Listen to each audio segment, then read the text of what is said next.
कल्पना कीजिए, एक माँ अपने घर की दहलीज पर खड़ी है, इस उम्मीद में कि उसका बेटा बाबा साहेब की जयंती मनाकर खुशी खुशी घर लौटेगा। लेकिन उसे क्या मिलता है? जलती हुई गाड़ियां, हवा में उड़ते पत्थर और नफरत की वो गूंज जिसने भाईचारे के संविधान को तार-तार कर दिया। क्या डॉक्टर भीमराव अंबेडकर ने इसी भारत का सपना देखा था, जहां उनके नाम पर पुलिस को निशाना बनाया जाए, जहां श्रद्धा की जगह प्रतिशोध ले ले? उत्तर प्रदेश से लेकर मध्य प्रदेश तक आखिर कौन है वो मास्टरमाइंड जो देश की अखंडता के साथ एक्सपेरिमेंट कर रहा है?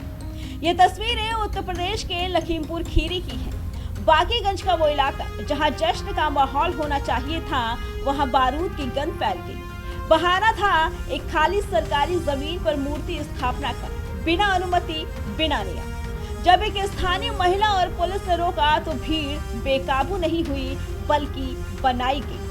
पुलिस पर पत्थर बरसे, सरकारी गाड़ियां धू धू कर जल उठी। सवाल ये है कि क्या बाबा साहेब की मूर्ति लगाने का सही तरीका कानून को हाथ में लेना है, या फिर मूर्ति तो सिर्फ एक मोहरा थी, असली मकसद तो यूपी की कानून व्यवस्था को चुनौती देना था।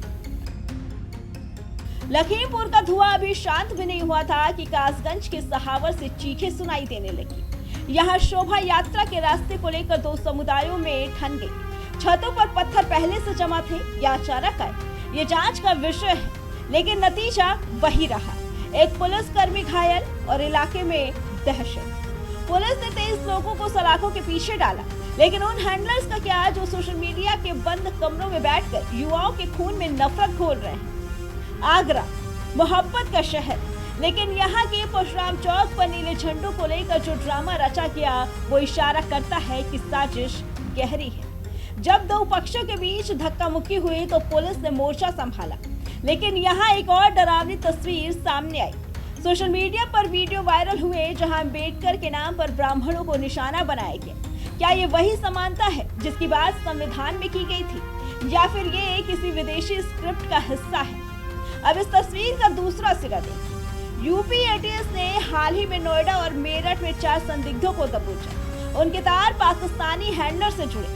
अधिकारी कह रहे हैं कि बाहरी ताकतें भारत की तरक्की से चल रही है। जरा सोचिए उन मजदूरों के बारे में जिन्हें नोएडा जलाने के लिए उकसाया गया, जिनकी मांगे मान ली गई थी, जिनके पैसे बढ़ा दिए गए थे, फिर भी उन्हें दिल्ली मेरठ एक्सप्रेसवे पर मरने मारने के लिए किसने भेजा?